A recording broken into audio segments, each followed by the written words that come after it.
नमस्कार दोस्तों, मैं सुजीत पांडे आप सभी का बहुत बहुत स्वागत करता हूं। दोस्तों, आज के वीडियो में हम चर्चा करने वाले 30 जीव विज्ञान के बायोलॉजी के क्वेश्चन के बारे में बात करेंगे। फटाफट बात करेंगे, देखेंगे 30 के 30 क्वेश्चन। इससे पहले बता दूं 12 बजे मेरी अनअकैडमी पर क्लास है, जिसकी लिंक आपको डिस्क्रिप्शन बॉक्स में मिल जाएगी। डिस्क्रिप्शन बॉक्स में दी गई लिंक के थ्रू आप मुझसे अनअकैडमी पर 12 बजे जुड़ सकते हैं। जिसके पास अनअकैडमी ऐप नहीं है वो प्ले स्टोर से डाउनलोड कर ले, और प्ले स्टोर से डाउनलोड करने के बाद फ्री लाइव क्लासेस है, फ्री स्पेशल क्लासेस। तो फ्री क्लास को अनलॉक करने के लिए मेरा कोड SP2021 यूज़ करना पड़ेगा आपको। डिस्क्रिप्शन बॉक्स में दी गई लिंक पर क्लिक करके SP2021 कोड डाल के आप वहाँ पर मुझसे जुड़ सकते हैं। चलिए स्टार्ट करते हैं बायोलॉजी का ये सेशन। चलिए देखते हैं पहला क्वेश्चन। ये रहा आपकी स्क्रीन के सामने फर्स्ट क्वेश्चन। मानव शरीर में प्रचुर मात्रा में कौन सा तत्व होता है? क्या हो जाएगा सही आंसर? तो मानव शरीर में प्रचुर मात्रा में ऑक्सीजन होता है। ऑक्सीजन यहाँ पर सही आंसर हो जाएगा। 62% ऑक्सीजन होता है। इसके बाद आपका जो कार्बन है, कार्बन आपका होता है 20%। नाइट्रोजन आपका होता है कितने प्रतिशत? 3% नाइट्रोजन होता है। ठीक है, अगला क्वेश्चन देख लीजिए, ये रहा स्क्रीन पर। जैव तंत्र में संख्या की दृष्टि से सर्वाधिक बहुतायत में कौन सा तत्व पाया जाता है? तो जैव तंत्र में अभी आपको बताया था, यहाँ पर ऑक्सीजन बिल्कुल सही आंसर हो जाएगा। अगला क्वेश्चन देख लीजिए। खट्टे स्वाद के लिए जीभा की कौन सा भाग जो है खट्टे, कौन सी कोशिकाएं जीभा के किस भाग में होती है जो आपको खट्टेपन का एहसास कराती हैं? तो इसका आंसर सही क्या हो जाएगा? आगे भी नहीं होती, पीछे भी नहीं होती, बीच में भी नहीं होती, किनारे किनारे की जो भाग होते हैं, ऑप्शन नंबर सी। पार्श्व, जो बिल्कुल जीभ के किनारे किनारे के भाग होते हैं, वहां पर कोशिकाएं होती हैं खट्टे फल का एहसास दिलाने के लिए। पशु प्रोटीन को प्रथम श्रेणी का प्रोटीन क्यों माना जाता है? तो पशु श्रेणी को प्रथम श्रेणी का प्रोटीन इसलिए माना जाता है क्योंकि उसमें एमिनो एसिड होता है। ऑप्शन नंबर ए यहाँ पर सही आंसर हो जाएगा। एमिनो एसिड होता है पशु श्रेणी में। ठीक है, अगला क्वेश्चन देख लीजिए।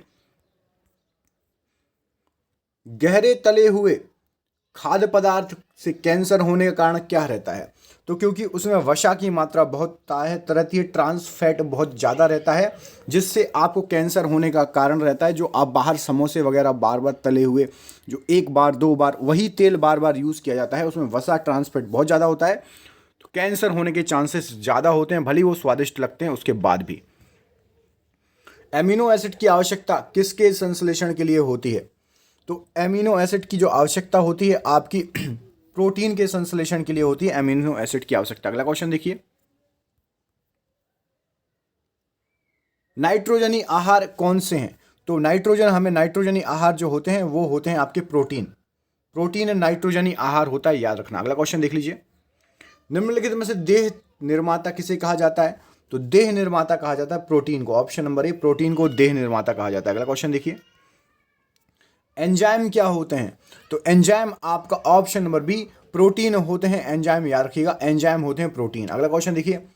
एंजाइम के प्रोटीन का भाग को क्या कहा जाता है? तो एंजाइम में जो प्रोटीन का भाग होता है उसे कहा जाता है apoenzyme. Option number C यहां पर सही आंसर हो जाएगा, एपो एंजाइम कहा जाता है। अगला क्वेश्चन देख लीजिए। मछली एक प्रथम श्रेणी का प्रोटीन है, तो मैंने आपको बताया था आवश्यक एमिनो अम्ल होता है जितने भी आपके जंतु, हाँ, पशु प्रोटीन होते हैं, एनिमल प्रोटीन, उसमें एमिनो एसिड होता है, इसलिए उसको खाते हैं, क्योंकि हमारे शरीर में एमिनो एसिड डायरेक्ट नहीं बन सकता। अगला क्वेश्चन देखिए। डाइस्टेज एंजाइम कौन सा स्रोत है डाइस्टेज एंजाइम का? तो डाइस्टेज एंजाइम का आपका जी यहां पर स्रोत क्या हो जाएगा? तो यहां पर आपका डाइस्टेज एंजाइम की बात हो रही है। इसका सही आंसर आपका ऑप्शन नंबर ए, आपकी लाल ग्रंथियां। ठीक है, डाइस्टेज एंजाइम का स्रोत लाल ग्रंथियां होती है। यह स्टार्च को माल्टोज में और फिर डेक्ट्रोज में बदल देती हैं। सबसे पहले स्टार्च को माल्टोज में बदलती हैं, उसके बाद माल्टोज को डेक्ट्रोज में बदल देती हैं। किस एंजाइम की उपस्थिति कारण HIV अपना आकार अक्सर बदल लेता है? तो यहां पर सही आंसर हो जाएगा reverse transcriptase. Option number A यहां पर सही आंसर हो जाएगा। अगला क्वेश्चन देखिए। दूध में दूसरा सबसे बड़ा तत्व कौन सा होता है? तो सबसे पहले आपको पहला बता दूं, दूध में सबसे ज़्यादा मात्रा होती है पानी की। जल की मात्रा सबसे ज़्यादा होती है 87%। उसके बाद आपका दूसरा होता है शर्करा। शर्करा की होती है सेकंड नंबर पर 4.8%, याद रखना। ठीक है, उसके बाद आपकी वसा होती है 3.3%। उसके बाद होता है प्रोटीन। प्रोटीन का कितना परसेंट होता है? प्रोटीन होता है, माफ़ कीजिएगा, वसा होता है 3.8% और प्रोटीन होता है 3.3%। ठीक है, जल 87%, शर्करा 4.8%, वसा 3.8% और प्रोटीन 3.3% होता है दूध में। उसके बाद देखिए पित्त का स्रोत क्या है, तो पित्त का स्रोत यहाँ पर क्या हो जाएगा, सही आंसर, यहाँ पर सही आंसर है आपका यकृत पित्त का स्रोत है। अगला क्वेश्चन देखिए, यूरिया किस में संश्लेषित होता है, तो जो यूरिया होता है वो आपके यकृत में संश्लेषित होता है। ऑप्शन नंबर ए यहाँ पर सही आंसर हो जाएगा। अगला क्वेश्चन देखिए, मानव जठर में प्रोटीन पाचन के लिए उत्तरदायी अनुकूलतम परिवेश क्या है, तो मानव जठर में, हाँ क्या हो जाएगा सही आंसर, ऑप्शन नंबर यहाँ पर बी, जो आपका एसिड रहता है वो प्रोटीन को पाचन में सहायता करता है, उत्तरदायी अनुकूलतम परिवेश है। अगला क्वेश्चन देखिए, लीवर किससे भरपूर स्रोत है, लीवर में सबसे ज्यादा क्या पाया जाता है, तो वसा और जो घुलनशील विटामिन होते हैं ये पाए जाते हैं आपके लीवर में, भरपूर स्रोत है लीवर का वसा और घुलनशील विटामिन, ठीक है। अगला क्वेश्चन देखिए, सब्जियां जल्दी खराब हो जाती हैं क्योंकि उनमें अधिक मात्रा में क्या होता है, तो जल के कारण सब्जियां बहुत जल्दी खराब हो जाती हैं, उसमें अधिक मात्रा में जल होता है, पानी होता है। निम्नलिखित में से कौन सा एक अंग ग्लाइकोजन को ग्लूकोज में बदलता है और रक्त को शुद्ध करता है, कुल मिला के आपसे पूछा है ग्लाइकोजन को ग्लूकोज में कौन बदलता है, तो आपका यकृत बदलता है ग्लाइकोजन को ग्लूकोज में, याद रखिएगा। अगला क्वेश्चन देख लेते हैं, टेबल शर्करा किस प्रकार की शर्करा है, तो आपकी टेबल शर्करा ऑप्शन नंबर डी सुक्रोज है, ऑप्शन नंबर डी सुक्रोज। और फ्रक्टोज क्या होता है, फ्रक्टोज किन फलों में पाया जाता है, कच्चे या पके, कमेंट करके बताइए, कमेंट करके जरूर बताइएगा फ्रक्टोज पक्के या कच्चे किन फलों में पाया जाता है। खाद्य प्रोटीन के दो समृद्ध ज्ञात स्रोत क्या है, तो सोयाबीन और मूंगफली खाद्य प्रोटीन के दो समृद्ध मतलब ज्यादातर अधिक मात्रा में पाए जाने वाले और ज्ञात स्रोत हैं, आपको आसानी से कहीं भी मिल जाएंगे सोयाबीन और मूंगफली। निम्नलिखित में से कौन सा एक रेशेदार प्रोटीन है, तो केराटिन जो है रेशेदार प्रोटीन है, ये आपका नाखूनों में, आपके हाथ के नाखूनों में, आपके बालों में, इन सब में पाया जाता है, रेशेदार प्रोटीन है। सींगों में पाया जाता है, जानवरों की सींगों में पाया जाता है, खुरों में पाया जाता है, याद रखना, ठीक है।